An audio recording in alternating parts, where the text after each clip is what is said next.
नमस्कार, math fever में आपका स्वागत है। मैं विवेक सिंह। आज हम पढ़ेंगे नेक्स्ट क्वेश्चंस एक्सरसाइज 13.2 में, जो कि हम पहले कर रहे थे। तो 13.2 में नेक्स्ट क्वेश्चन नंबर 13 से शुरू करेंगे और आगे question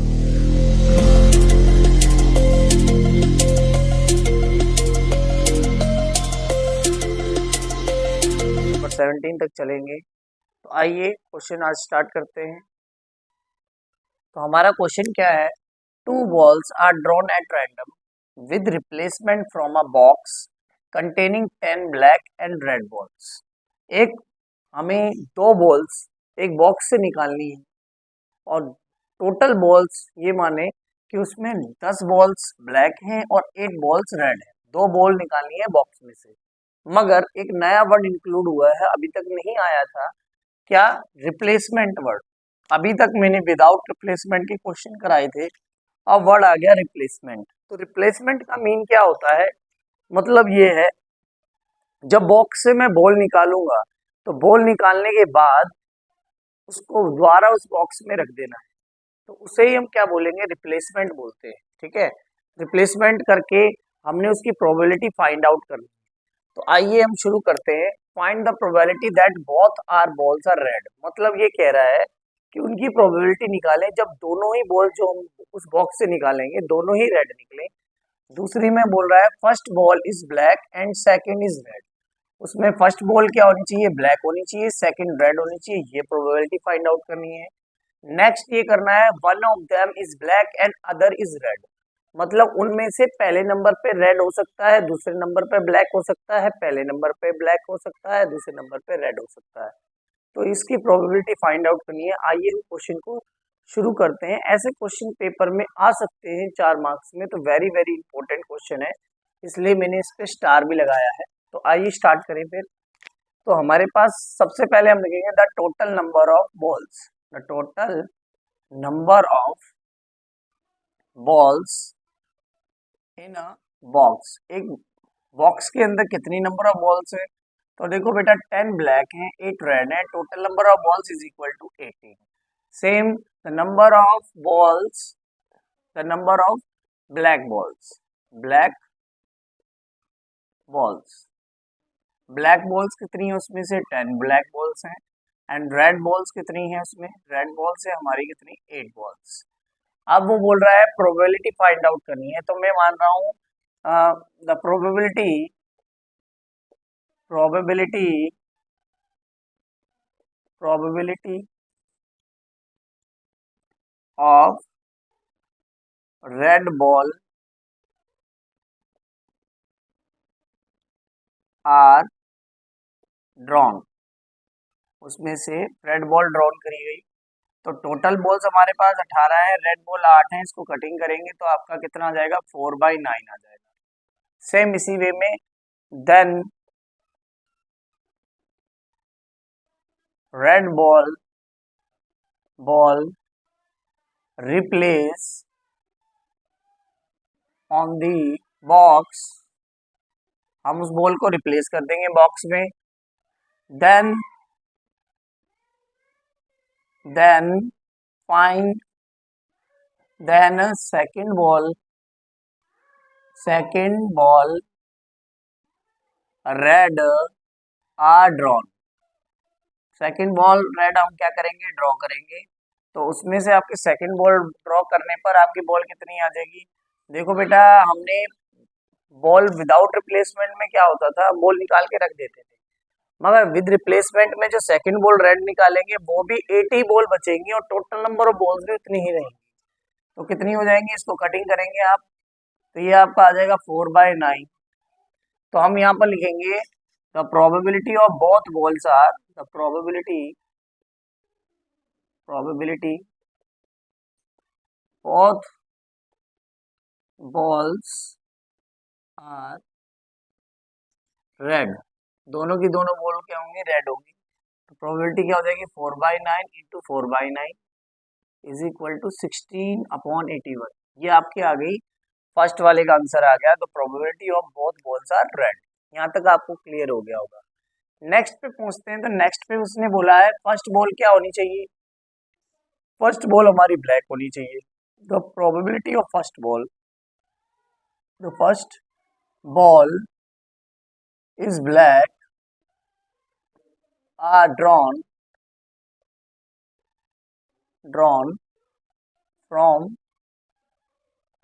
from box is equal to, जब हम ब्लैक बॉल ड्रॉ करेंगे तो 18 में से ब्लैक बॉल्स कितनी है हमारे पास 10, इसको कैंसिल आउट करेंगे तो ये आ जाएगा 5/9।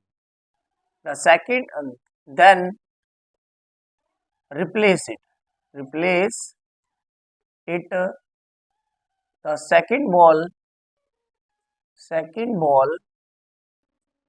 is red, second ball क्या है हमारी रेड है, second ball is red are drawn, जब हम फिर second ball को क्या ड्रॉ करेंगे, रेड बॉल को ड्रॉ करेंगे तो हमारे पास जो प्रोबेबिलिटी क्या बचेगी, यही हो जाएगी 18/8, क्योंकि हमने वहां पर वापस से वो बॉल डाल दी तो हमारे पास टोटल नंबर ऑफ बॉल्स 18 ही बचेंगी। कटिंग करेंगे तो आपके पास 9/4 ही बचेगा। तो लास्ट में यहाँ पर मैं लिख रहा हूँ, इस इतने को रब कर रहा हूँ समझाने के लिए।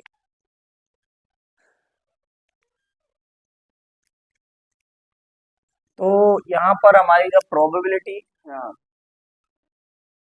फर्स्ट प्रोबेबिलिटी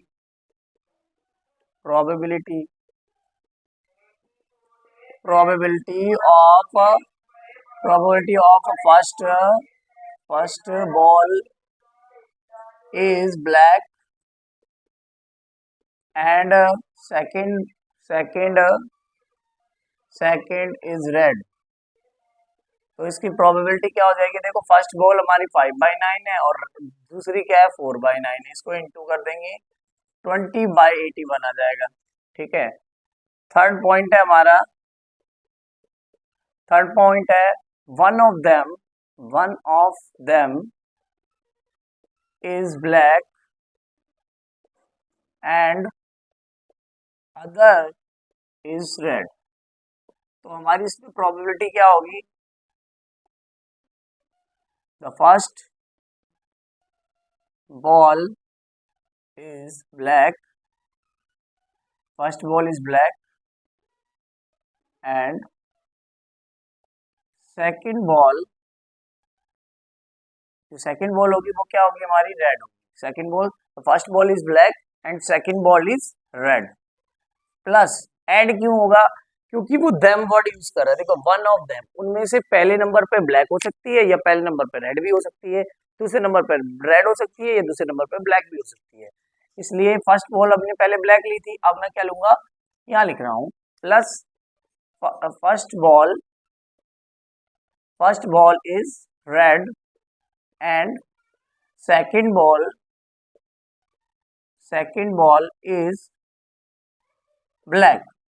ठीक है, तो प्रोबेबिलिटी क्या हो जाएगी, देखिए यहाँ पर, देखो first ball is black, first ball black की तो हो गया 5/9 इंटू, फिर अगली क्या होगी रेड 4/9। इसी प्रकार से पहली बॉल ब्लैक, पहली बॉल क्या नाम है रेड, दूसरी बॉल ब्लैक, तो ये आ गई, तो ये आ गया 5/20 और यहाँ क्या आ गया 81 और ये आ गया 20/81, इसको ऐड कर दो तो ये हो गया 40/81। शायद यहाँ तक आपको समझ आ गया होगा ये कैसे निकलेगा, बहुत इजी है, बस एक बारी आप उसको करके देखिएगा। बस यहाँ पर एक नई बात इसी पोर्शन पे आपकी आके लगेगी और आपको एक चीज यहाँ पर पहले से रिप्लेसमेंट का मतलब पता होगा तो ही आप इस क्वेश्चन को कर पाएंगे, बाकी इसमें कोई न्यू बात नहीं है। नेक्स्ट क्वेश्चन की ओर बढ़ेंगे, चलो देखते हैं फिर। Question number 14, the probability of solving the specific problem independently by A and B are 1/2 and 1/3 respectively. मतलब क्या कोई प्रॉब्लम है उसको सॉल्व करने की प्रोबेबिलिटी ए की क्या है 1/2 है और बी की क्या है 1/3 है, ये प्रोबेबिलिटी दे रखी है। If both try to solve the problem independently, दोनों को सॉल्व किया जाए independently, find the probability that the problem is solve, दोनों की दोनों प्रॉब्लम क्या हो जाए, सॉल्व हो जाए। नेक्स्ट क्या है, exactly one of them solve the problem, exactly one of them, या तो पहली सॉल्व हो जाएगी दूसरी नहीं होगी, दूसरी हो जाएगी पहली नहीं होगी। तो चलो चेक करते हैं इसको कैसे लिखेंगे, कैसे सॉल्व करेंगे, आइए देखिए ध्यान से। हो सकता है आ सकता है पेपर में। देखें, सबसे हमारे को क्या है, ए हमें इवेंट मालूम, let A B the event, the first problem is solve, first problem क्या हो जाए, सॉल्व हो जाए। B B the event, the second problem is solve, ये हमारा दूसरा इवेंट हो गया। तो देखो पी ऑफ ए हमें दे रखा है, उसकी प्रोबेबिलिटी 1/2 है, पी ऑफ बी दे रखा है, उसकी प्रोबेबिलिटी 1/3 है। अब हमें ये और बोल रखा है कि दोनों की दोनों प्रॉब्लम क्या हो जाएंगी, the problem is solve, the both problem is solve, वो प्रॉब्लम सॉल्व हो जाएंगी, मतलब P of A union B is equal to P of A plus P of B minus P of A intersection B। अब देखो P of A की value क्या है हमारे पास, ये ऐसे लिख दें, प्लस P ऑफ B भी ऐसे लिख दें, इसको हम क्या लिख देंगे, P of A dot P of B। क्यों लिखा, क्योंकि उसने क्वेश्चन में पहले ही बोला है दोनों की दोनों प्रॉब्लम कैसे इंडिपेंडेंटली सॉल्व होगी, इसीलिए मैंने इसे ऐसे लिख दिया। अब P ऑफ A की वैल्यू क्या है, 1/2 है, P ऑफ B की वैल्यू 1/3 है, A की वैल्यू 1/2 इंटू 1/3। आप 1/2 प्लस 1/3 माइनस 1/6 एलसीएम लेंगे तो आपके एलसीएम आएगा 6, 2 3 जा 6 तो यहाँ 3 आ जाएगा, 3 2 जा 6 तो यहाँ 2 आ जाएगा, माइनस 1 हो जाएगा, 3 और 2 5, 5 में से 1 गया तो 4/6 कैंसिल आउट करेंगे तो ये आ जाएगा आपका 2/3। शायद आपको समझ आ गया होगा, वेरी इजी है, सिंपल एज है, उसने बोला है प्रॉब्लम इज सॉल्व, बहुत प्रॉब्लम इज सॉल्व तो हमने इसे ऐसे निकाल दिया। तरीका यही है बस, यहाँ प्रॉब्लम सॉल्व का मतलब क्या है कि ए भी सॉल्व होगा यूनियन बी भी सॉल्व होगा, तो हमने इसको सॉल्व कर दिया, ठीक है। अब अब आ जाते हैं क्वेश्चन नंबर इसके दूसरे पॉइंट पे, तो क्या exactly one of them is solve. इसको करने से पहले B dash probability of B dash निकाल ले, मतलब बी डैश का मतलब है not solve, not B, B dash का मतलब क्या, नॉट बी, मतलब बी क्या था, सॉल्व था, तो इसमें बी सॉल्व ना हो, तो ना होने की क्या होती है 1 minus P of B. P of B हमारे पास क्या दे रखी है 1/1/3, सॉल्व करेंगे 2/3 आ जाएगा। इसी वे में पी ऑफ ए डैश का मीन्स क्या है, पी ऑफ नॉट ए क्या आ जाएगा 1 माइनस 1/2, तो ये आ जाएगा 1/2। तो अब क्या है, सेकंड पॉइंट की बात करते हैं, तो हमारे पास क्या है exactly one of them solve the problem, one of them solve the problem। तो इज इक्वल टू हम क्या लिखेंगे, इसको इरेज कर रहा हूँ, इस क्वेश्चन को कर दिया है, आपको समझ भी आ गया होगा। तो one of them exactly solve होना चाहिए, मतलब क्या है, मतलब पी ऑफ ए पहला सॉल्व हो जाएगा दूसरा सॉल्व नहीं होगा, हो सकता है पहला सॉल्व ना हो दूसरा सॉल्व हो जाए। इसका कहने का मीनिंग यही है, एग्जैक्टली वन ऑफ देम, उनमें से एक सॉल्व हो जाएगा, एक सॉल्व नहीं होगा, मगर कौन सा है ये नहीं पता है, इसीलिए मैंने बीच में प्लस डाला है, जैसे अभी इससे पिछले क्वेश्चन में ही मैं करके आया हूँ। तो P ऑफ A की वैल्यू हमारे पास कितनी है 1/2, P ऑफ B की वैल्यू हमारे पास क्या है 2/3, P ऑफ A डैश की वैल्यू हमारे पास 1/2, P ऑफ B डैश की वैल्यू हमारे पास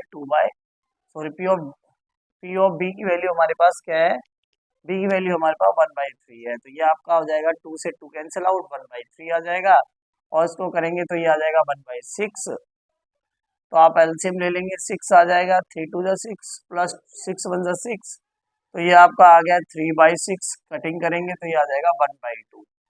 शायद आपको क्लियर हो गया होगा, सिंपल एज है, बहुत सिंपली किया है इसे, एक बार देखिएगा 2 बार याद रहेंगे आपको, मगर एक बार इसको नहीं क्लियर हो रहा है तो आप वीडियो को रिवाइंड करके देखें तो आपको बिल्कुल क्लियर हो जाएगा।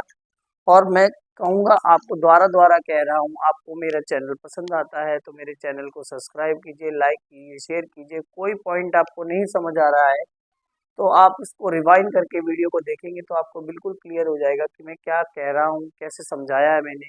फिर भी आपको नहीं समझ आ सकता है तो आप मुझे कमेंट कर सकते हैं, उस वीडियो को मैं उस एक पर्टिकुलर क्वेश्चन की वीडियो अलग से बनाकर आपको प्रोवाइड कराऊंगा, जिससे आपको वो क्वेश्चन अच्छे से क्लियर हो जाए। तो आइए नेक्स्ट क्वेश्चन की ओर बढ़ते हैं, फिर देखते हैं। फिर question number 15, one card is drawn at random from a well shuffled deck of 52 cards. हमें एक कार्ड ड्रॉ करना है बहुत अच्छे से फेटी हुई गड्डी में से, जो कि 52 पत्तों की गड्डी है। In which of the following cases are event E and F are independent. वो पूछ रहा है कि क्या इन केसेस पर वो इंडिपेंडेंट है या नहीं है। आइए चेक करते हैं। पहला है E, the card is drawn is a spade. F, the card is an ace. The card, the number of cards, the number of cards in the number of cards in 52, the number of paired cards in a 52 cards। Paid cards कितने होते हैं 52 में? 13 होते हैं। और the number of S, the number of S cards in 52 cards कितने होते हैं? एस 4 होते हैं। तो प्रोबेबिलिटी हम लिखें, प्रोबेबिलिटी ऑफ ई। ई की प्रोबेबिलिटी कितनी होगी? 13/52। टोटल इतने ही होते हैं, कटिंग करेंगे तो 1/4 आ जाएगा। इसी प्रकार से प्रोबेबिलिटी ऑफ एफ निकालेंगे तो एस होते हैं 4, 52 में से करेंगे तो 4 से आप काटेंगे तो 1/13 आ जाएगा। तो 4 के टेबल में 13 पे जाएगा आपका ये। तो ये आपकी प्रोबेबिलिटी आ गई। अब उसने बोला है कि बोथ इवेंट्स कैसे होने चाहिए? इंडिपेंडेंट होने चाहिए। तो उसको चेक करने के लिए हम क्या निकालेंगे? देखो, the number of ace in spared card, spared card. तो बेटा नंबर ऑफ एस होते कितने स्पेयर्ड कार्ड में? एक ही एस होता है स्पेयर्ड में। इसका मतलब probability of E intersection F वो क्या हो जाएगा? 1/52, 52 होंगे। अब इसी प्रकार से जब हम इसकी प्रोबेबिलिटी निकालें, क्या निकालें? P of E, E E intersection F is equal to P of E into P of F. ये क्यों लिखा है? क्योंकि हमें इंडिपेंडेंट चेक करना है। ये इसके बराबर आ जाएगा तो इंडिपेंडेंट है, नहीं आएगा तो नॉट इंडिपेंडेंट। तो ये हमारी इसकी वैल्यू हमारे पास कितनी है? 1/52। पी ऑफ ई की वैल्यू मेरे पास कितनी है? 1/4। इसकी कितनी है? 1/13। मल्टीप्लाई कर लो 1/52, 1/52 इज इक्वल टू 1/52। ये बराबर आ रहा है, इसलिए P of E intersection F is equal to P of E into P of F. ये बराबर आ रहा है हमारा। तो हम क्या लिखेंगे? ई and F both independent in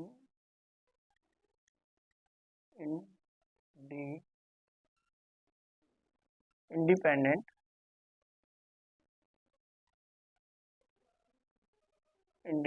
events. इतना जरूर लिखेंगे लास्ट में।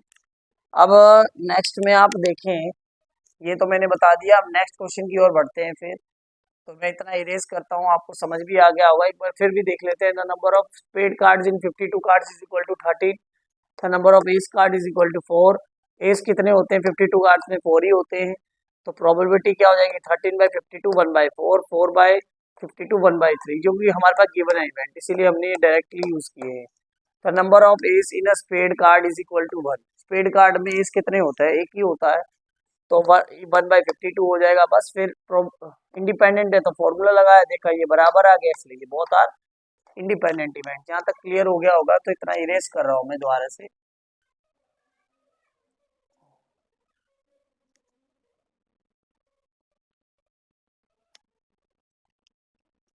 देखिए, तो अब हमारे पास क्या है? The card is drawn is black.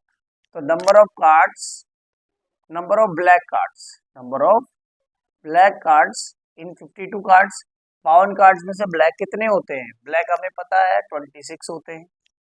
The number of king cards in 52 cards, king होते कितने हैं? किंग हमें पता है 4 कार्ड्स होते हैं टोटल, सभी में से मिला के, ठीक है, टोटल 4 होते हैं। तो प्रोबेबिलिटी ऑफ ई निकालें यहाँ से, तो 26/52 कैंसिल आउट करेंगे तो ये 1/2 आ जाएगा। पी ऑफ एफ निकालेंगे तो ये आ जाएगा 4/52, कैंसिल आउट करेंगे तो ये 1/13 आ जाएगा। फिर अब देखो द नंबर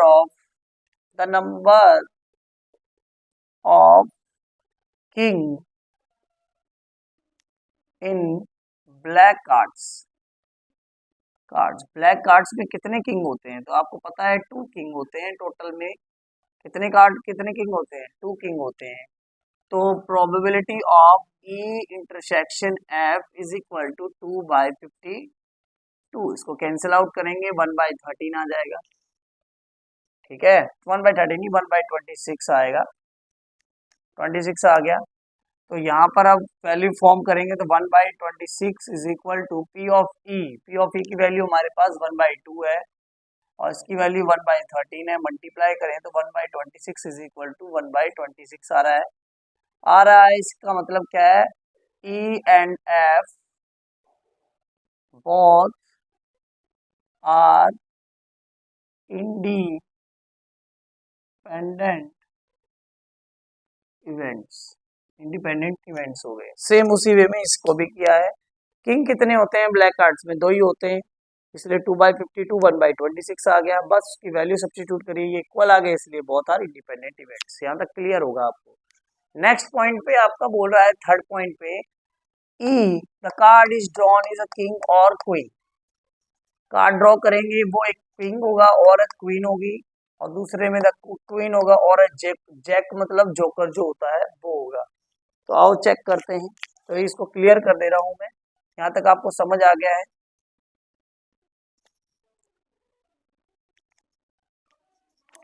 देखेंगे अब, ये थोड़ा सा आपको ट्रिकी लगेगा, थोड़ा सा समझना पड़ेगा, ध्यान से समझिएगा। तो बेटा यहाँ पर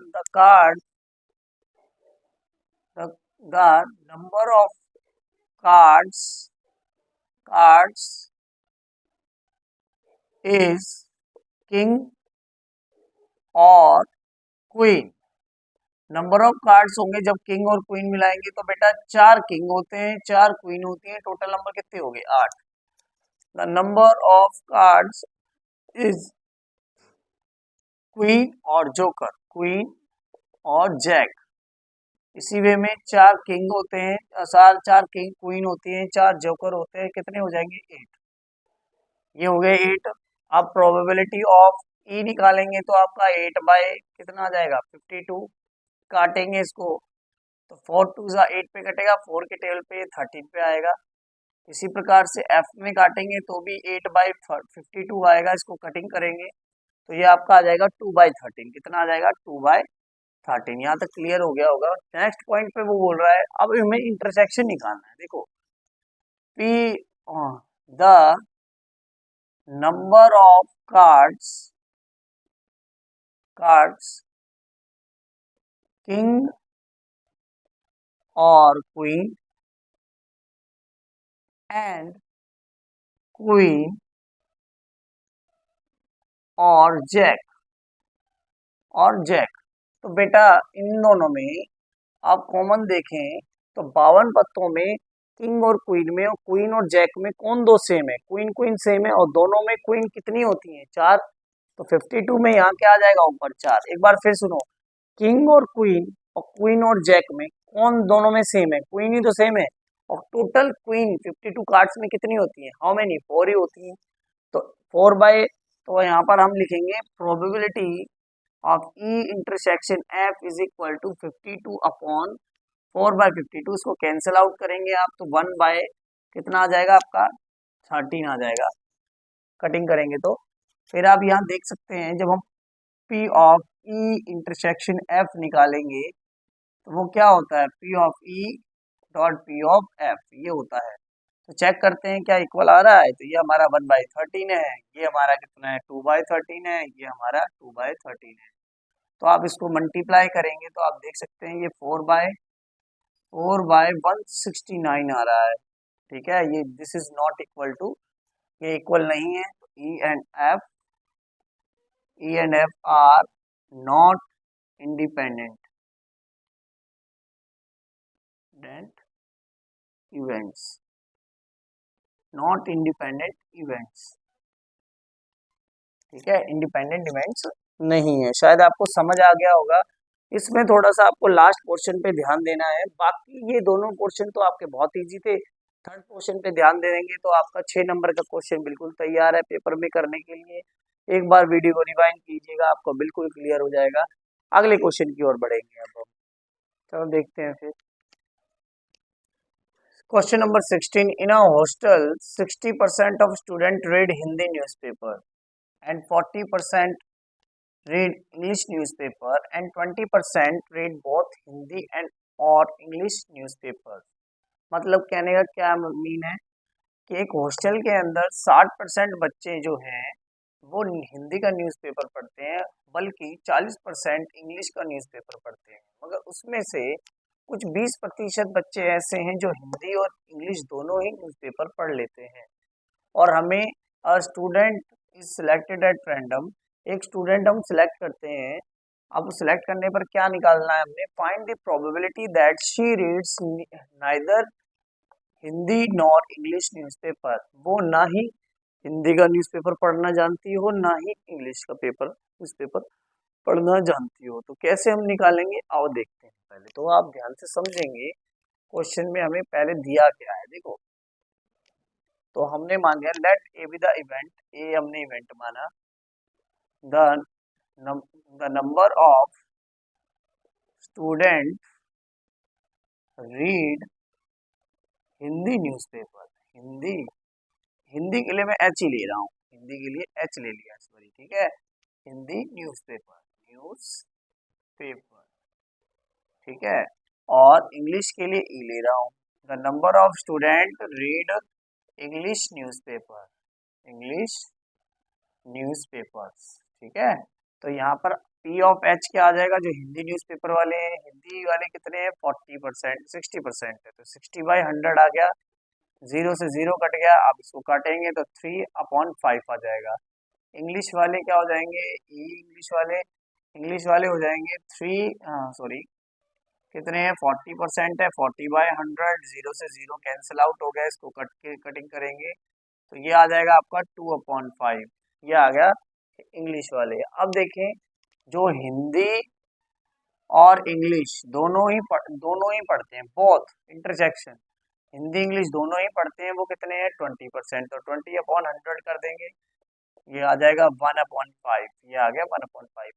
अच्छा, अब वो ये पूछ रहा है प्रोबेबिलिटी क्या है, नाइदर भी हिंदी और नॉर भी इंग्लिश।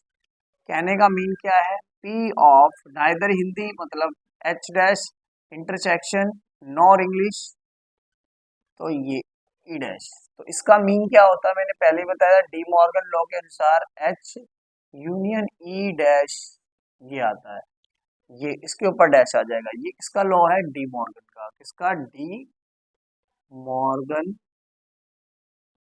लॉ। ये डी मॉर्गन लॉ लगता है इसमें और ऐसे लिख जाता है। अब देखो, ये ना होने की है, तो होने की कैसे निकालेंगे, P of H union E dash dash is equal to 1 minus P of E union इनी एच यूनियन ई।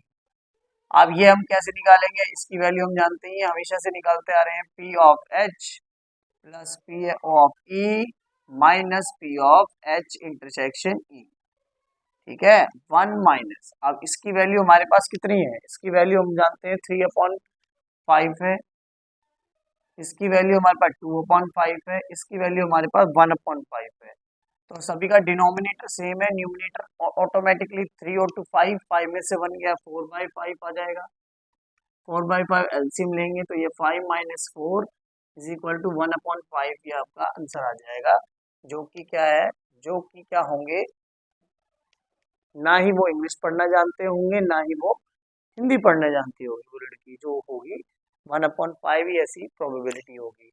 आइए फिर नेक्स्ट पॉइंट पे बढ़ते हैं। नेक्स्ट पॉइंट क्या बोलता है, दूसरे पॉइंट पे, दूसरे पॉइंट में बोल रहा है if she reads Hindi newspaper, वो रीड करती है Hindi newspaper, find the probability that she reads English newspaper, कि वो हिंदी तो न्यूज़पेपर पढ़े ही पढ़े मगर इंग्लिश न्यूज़पेपर पढ़े। तो देखो हिंदी क्या कर रहा है, कंडीशन लगा रहा है किस पे, इंग्लिश पेपर कंडीशन लगा रहा है, तो यहाँ पर कंडीशनल प्रोबेबिलिटी का प्रयोग हो रहा है, तो हम उसका यूज करेंगे। अब इतना इरेज कर रहा हूँ, ये आप जान चुके हैं, ठीक है। तो यहाँ पर देखें तो हमें यहाँ पर क्या निकालना पड़ेगा, पी ऑफ, कौन कंडीशन लगा रहा है, इंग्लिश पे कंडीशन लगा रही है हिंदी, ठीक है। तो P of H intersection E divide by P of H, ये लिखेंगे। और इसका इंटरसेक्शन हम पहले ही निकाल चुके हैं, कितना है 1/5 है, ये रख दिया हमने। डिवाइड कर देना है पी ऑफ एच से, पी ऑफ एच कितना हमारे पास, पी ऑफ एच हमारे पास 3/5 है, तो ये आपका 1/5 डिवाइड इंटू में बदल जाएगा, तो डिवाइड वो इंटू में चला जाएगा और क्या हो जाएगा 5/3, 5 से 5 कैंसिल आउट हो गया, 1/3 आ गया, ठीक है। ये आपका सेकंड पॉइंट हो गया बी वाला। अब थर्ड पॉइंट सी, तो वो बोल रहा है if she reads English, English probability लगा रही है हिंदी पर, तो वही हो गया probability of Hindi slash English, ठीक है। इंग्लिश कंडीशन लगा रहा है हिंदी पर, तो probability of H intersection E divide by probability of E, तो इसकी क्या है हमारे पास 1/5 ही है, डिवाइड करेंगे आप इंग्लिश से, तो इंग्लिश हमारे पास कितनी है 2/3 है, तो डिवाइड कर देंगे 2/5 से, सॉरी 2/5 से 1/5 इंटू में बदल जाएगा, ये ऊपर चला जाएगा, रेसिप्रोकल हो गया, 5 से 5 कैंसिल आउट, ये 1/2 आ गया। तो कंडीशन ऐसी होगी जिसके अंदर she reads English, find the probability of Hindi, Hindi की प्रोबेबिलिटी क्या होगी 1/2 रह जाएंगे बच्चे। इसी प्रकार से जब वो इंग्लिश पढ़ती हो हिंदी पढ़ती होगी, तो इंग्लिश वाले कितने हो जाएंगे 1/3 रह जाएंगे। शायद आपको समझ आ गया होगा, नहीं समझ आया तो एक बार क्वेश्चन रिपीट कीजिएगा, क्लियर हो जाएगा। नेक्स्ट क्वेश्चन की ओर बढ़ते हैं, चलो देखते हैं फिर। अगला क्वेश्चन है question number 17, the probability of obtaining an even prime number on each time. हमें पहले ये देखना है इवन प्राइम नंबर होता क्या कौन सा है। देखिए आप सभी जानते हैं इवन नंबर होते हैं आपके 2, 4, 6, ये डाई के अंदर होते हैं इवन नंबर, और प्राइम नंबर आप जानते हैं 2, 3, 5, ये डाइस के अंदर नंबर होते हैं, ये आप जानते होंगे। क्योंकि देखो ये इवन नंबर है आपके, ये आपके प्राइम नंबर है, देखो ये प्राइम नंबर है और ये आपके इवन नंबर है, ठीक है। अब इवन प्राइम नंबर में इन दोनों में ये इवन हो गए, ये प्राइम हो गए, तो इनमें से कौन सा जो एक नंबर आपको सेम नजर आ रहा है, देखो 2 एक ऐसा नंबर है जो कि इवन भी है और प्राइम भी है, और इसके सिवा पूरे पीरियोडिक टेबल में ऐसा कोई नंबर ही नहीं, पीरियोडिक टेबल बोल रहा हूँ, ऐसे कोई नंबर लाइन में कोई नंबर ही नहीं है जो कि इवन भी हो और प्राइम भी हो। तो 2 वो बोल रहा है कि ऐसे कितने नंबर हैं जो कि बहुत बार इवन प्राइम आ जाए। तो देखो 2 का एक पेयर बनेगा जो कि पूरे 2 बार डाइस उछालेंगे, तो मैंने आपको बताया 6 × 6 2 बार होता है, तो 36 आ जाएगा। टोटल 36 में से एक बार ही 2/2 का बनेगा, और कभी भी आपका इवन प्राइम नंबर नहीं आएगा, तो इसलिए आपका इसके अंदर प्रोबेबिलिटी क्या बनेगी 1/36, एक ही पेयर बनेगा जो कि इवन प्राइम नंबर का होगा, जो क्या होगा 2,2 का, जो क्या होगा 1/36, जो कि आंसर क्या हो जाएगा, answer number D. Next question की ओर बढ़ते हैं। हमारे पास 2 events A and B are independent, A और बी हमें इंडिपेंडेंट दिए हैं, तो वो बोल रहा है क्या, पहला point A and B are mutually exclusive, mutually exclusive पे क्या वो इंडिपेंडेंट होते हैं। म्यूचुअली एक्सक्लूसिव मींस क्या होता है, A intersection B is equal to 5 होना चाहिए, क्या म्यूचुअली एक्सक्लूसिव में ये 5 होता है, 5 नहीं होता है, इसलिए ये तो आपका नहीं हो सकता। अब नेक्स्ट पे देखें, P of A is equal to P of B होता है, इज इक्वल टू तो नहीं होता, क्योंकि हम जानते हैं इंडिपेंडेंट में केस क्या होता है, P of A intersection B is equal to P of A into P of B, मगर यहाँ पर ये भी केस नहीं है, तो ये भी नहीं होगा। फिर देखिए यहाँ पर इंटू होता है, यहाँ प्लस है, इज इक्वल टू 1 है, तो ये भी नहीं होता है। तो लास्ट पॉइंट रह गया ये वाला, देखें ये क्यों होगा, क्योंकि देखो ए डैश बी डैश है, देखो 1 minus P of A, 1 minus P of A into, देखो इनके बीच में क्या मल्टीप्लाई है ना, और देखो ये डैश लगा हुआ है, इन दोनों के बीच में मल्टीप्लाई ऑफ और ना होने की क्या होती है 1 माइनस पी ए, और ना होने की क्या होगी 1 माइनस पी बी। इसीलिए हमारा आंसर करेक्ट क्या होगा, आंसर नंबर बी। शायद आपको क्लियर हो गया होगा। तो आपको मेरे वीडियोस समझ आती हैं, अच्छी लगती हैं, तो प्लीज़ मेरे चैनल को सब्सक्राइब कीजिए, लाइक कीजिए और कमेंट कीजिए। आपके प्रोत्साहन से ही हमारा प्रोत्साहन बढ़ेगा और हमें अच्छी से अच्छी आपको वीडियो प्रोवाइड कराने की कोशिश की जाएगी आपके लिए। चैनल पे आने के लिए धन्यवाद। आपका समय शुभ।